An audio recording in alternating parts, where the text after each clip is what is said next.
At 6:21 p.m., beneath flickering fluorescent lights in a nearly empty neighborhood grocery store, Catherine Miller stood at the checkout counter with a single bag of essentials: milk, bread, eggs, rice. Outside, dusk pressed against the glass doors, and inside, the air felt tight, watchful. The cashier's screen flashed red. "Declined," the store manager said flatly, stepping in. He looked Catherine up and down, his mouth tightening. "That's the third time this week people like you try this. You don't have the money. Stop pretending." Catherine's fingers curled around the counter. Her voice came out thin. "Please. I get paid on Friday. My little girl is waiting for dinner." The manager shoved the bag back toward her. "Then feed her something you can afford." A couple in line exchanged looks. Someone scoffed. Catherine felt the heat climb her face as the room seemed to lean in, waiting for her to break. "I didn't," she just whispered. "I'm not asking for charity. I'm asking for a chance." That's when a man's voice rose from behind her. "She already had her chance," the manager snapped. "Now step aside, sir." The man didn't.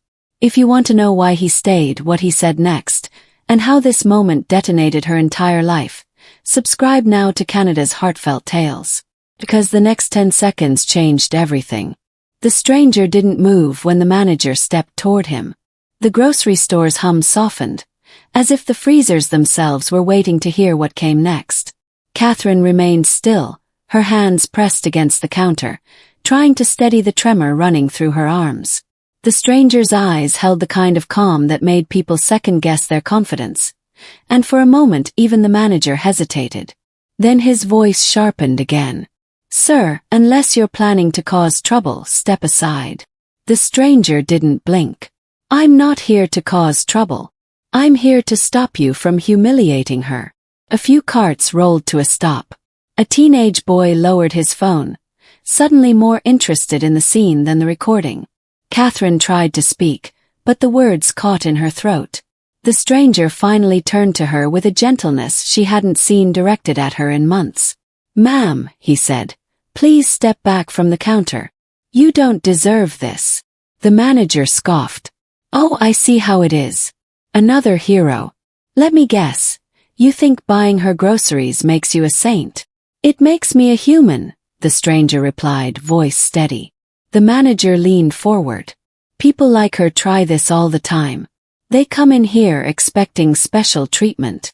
Catherine felt her stomach tighten, but the stranger lifted a hand slightly, a silent signal telling her she didn't need to defend herself. He looked the manager dead in the eye. "You don't know anything about her." "And you do," the manager fired back. "I know enough to say she deserves respect." A murmur rippled through the aisles. The fluorescent lights flickered again, casting both men in an uncomfortably stark glow. Catherine wondered why the stranger had stepped in. He wasn't dressed like someone who shopped in this neighborhood. Pressed coat, clean boots, a quiet confidence that came from a life vastly different from hers. But he stood next to her now as if this moment mattered to him personally. The manager grabbed the ruined bag and held it up. "If you want to buy her stuff so bad, fine. But she doesn't come back here again. I'm done with people leeching off this place." Catherine jerked slightly at the word. The stranger's expression changed. Still calm but colder now. "What's your name?" he asked. "Why? You gonna write a Yelp review?" The manager mocked. "It's Dennis, store manager. And you are?" The stranger didn't answer him. Instead he said, "Catherine, please grab a new bag of groceries. Everything you came for." I can't," she whispered. "He won't." "He will," the stranger said, not looking away from Dennis. "And if he doesn't, this store will have a much bigger problem than a declined card." Dennis crossed his arms. "Is that a threat?" "It's a promise," the stranger replied. Something in the tone, calm, quiet, but sharp like a blade, made even the spectators stiffen. Catherine moved slowly, almost afraid the moment would shatter. She gathered the items again. Milk, eggs, rice, bread. They felt heavier tonight. When she reached the counter, The stranger removed his wallet and placed a sleek black credit card onto the scanner. Dennis snorted. You think waving some fancy card around changes the rules? She broke store policy. She didn't break anything, the stranger said. You did. Dennis threw up his hands. All right. That's it. You both get out. He reached toward Catherine's cart, grabbing the handle, but the stranger intercepted with a single step, blocking him. Don't touch her. Dennis opened his mouth, but before he could respond, a voice crackled over the intercom. Dennis, report to the office. Now. Everyone turned. A woman in her 50s wearing a corporate badge stood near the entryway. Her expression was unreadable, but her presence shifted the energy instantly. She walked toward them with steady steps.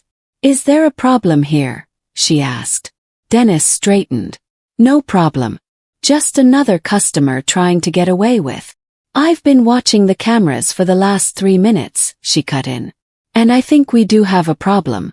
But it's not her. The stranger watched silently, arms crossed. Catherine felt her pulse thundering in her ears. The corporate woman turned to the stranger. Sir, I'm assuming you're Paul Henderson. Catherine blinked hard. The name was familiar, impossibly familiar. Henderson Consulting. The wealthy firm whose logo appeared on billboards downtown. Paul nodded once. Dennis paled. The corporate woman exhaled. Mr. Henderson, we weren't expecting your visit tonight. I wasn't planning one, Paul replied.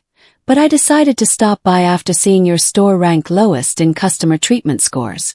Unfortunately, my timing proved accurate. Catherine's breath caught. He wasn't just a stranger. He was someone with real authority. Someone whose presence here meant consequences. Dennis sputtered. Wait, you can't be serious. She looked at her. She was. Enough, the corporate woman said sharply. Paul stepped aside so Catherine became the center of the conversation. She wanted to disappear, but she forced herself to remain standing. Ma'am, the corporate woman said gently, I apologize for how you were treated. This is not how we operate. Your groceries tonight are on the house. Catherine swallowed. Thank you, but that wasn't necessary. It was, Paul said softly. You deserved better. The corporate woman faced Dennis. Turn in your badge. Security will escort you out. Gasps exploded around them. Dennis stuttered. Why, you're firing me. Over this. This, she repeated firmly. And the complaints we already had on file. Tonight only confirms the pattern. Dennis pointed at Catherine. She set me up. She and this guy planned. Nobody set you up, Paul said. You exposed yourself. Security arrived. Dennis's protests grew louder, more desperate, echoing across the aisles as he was led out of the store. Catherine didn't move until his voice faded completely. Silence settled over everything. Paul finally turned to her. Are you all right? I don't know, she answered honestly. He nodded gently. Let me carry your groceries to your car. I don't have a car. Then I'll drive you home. She hesitated, then whispered. Why are you doing this? Paul didn't answer immediately. He walked with her through the automatic doors into the cool night, the streetlights casting long reflections on the wet pavement. Because, he said softly, sometimes people need one moment, just one, where someone stands beside them instead of against them. Catherine looked at him fully for the first time, really seeing the tired sincerity in his expression. But as they reached his car, a rusted sedan peeled sharply into the parking lot. Dennis stumbled out, face red, breath uneven, fury vibrating through every step. You think you ruined me, he shouted. No, I'm not done. A few customers turned back toward the store entrance. Paul stepped forward, shielding Catherine instinctively. Dennis, Paul said, walk away. You humiliated me in front of everyone. You humiliated yourself, Paul replied. Dennis lunged. Paul didn't. He simply sidestepped, calm as stone, and Dennis tripped over a curb, smashing shoulder first into a shopping cart corral.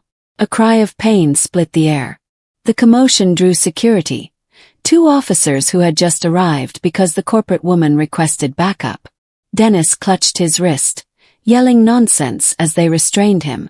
The officers questioned witnesses, reviewed the footage, and within minutes placed him in handcuffs for attempted assault. Catherine watched, not with joy, but with a weight finally lifting from her ribs. This wasn't revenge. This was justice settling into place. And when Dennis was finally shoved into the back of the patrol car, the world around her felt strangely quiet, like a storm had passed. Paul looked at her again. "You're safe now," she exhaled. "I didn't expect any of this." "Most people don't expect fairness," Paul said. "But they deserve it." He opened the passenger door for her. She hesitated only a second before stepping inside. The drive through her neighborhood was silent until Catherine spoke again. "You didn't have to help me." "I know," Paul said, eyes focused on the road ahead. "But I wanted to." The streetlights flickered past the windows. Catherine studied his profile, the calm jawline, the faint crease of worry between his eyebrows. "You don't even know me," she whispered. He glanced at her. "I know enough." The car slowed as they approached her apartment building, a faded structure with peeling railings and dim stairwell lights. Embarrassment tightened her chest, but Paul didn't comment. He simply carried her groceries up the cracked stairs without hesitation. At her door she paused. "Thank you," she said. "Not just for the groceries. For everything." Paul held her gaze for a long moment. "Catherine," he said quietly, "tonight isn't the end of something. It's the beginning. And there are things you don't know yet. Things that might matter to you." "Like what?" she asked softly. Paul opened his mouth then stopped, choosing his words. "I'll tell you," he said, "when the time is right." Her heartbeat quickened, confusion mixed with a faint, unfamiliar hope. He stepped back. "Get some rest. I'll check on you tomorrow." She nodded slowly, watching as he descended the stairs, the soft echoes of his footsteps fading into the night. But before he reached the bottom, the hallway light flickered, and a shadow moved outside the building's front door. Not Dennis. Someone else. Someone watching. And the moment Catherine realized it, Paul turned sharply, eyes narrowing as if he sensed the same thing. The air shifted again. And that was when the real story began.